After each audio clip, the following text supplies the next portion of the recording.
Friends good afternoon आमी आज এই চিকেন আর শীতকালে বের হওয়া এই সুপার টেস্টি রাই শাক দিয়ে চিকেন কষা তৈরি করব। আজ আমি কোনো মশলা বাটাবাটির ঝামেলা করব না, তাই খুবই সিম্পল ভাবে চিকেন কষা রান্না করব।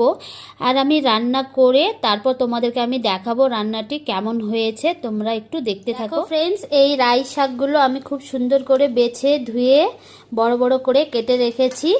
এই শাকগুলো কিন্তু আমি চিকেন কষায় দেব, আর বড় বড় করে দিলে কিন্তু এই শাক খুঁজে পাওয়া যাবে, না হলে কিন্তু সব শাক গলে যাবে। তো ফ্রেন্ডস, এখানে কিন্তু চিকেন কত সুন্দর কষানো আমার হয়ে গেছে। এবার আমি কিন্তু এখানে ওই কেটে রাখা রাই শাকগুলো সব দিয়ে দেব। আমার এবার শাকগুলো কিন্তু সব দেওয়া হয়ে গেছে। এবার একে সুন্দর করে ঢেকে রাখবো।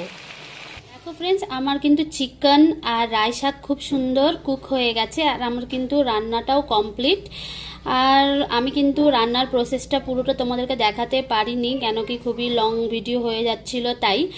আর এখানে দেখানোর মতন কিছুই নেই। আমার থেকেও অনেক দিদি ভাইরা আছো যারা খুবই ভালো ভালো রান্নাবান্না করো, তাই না?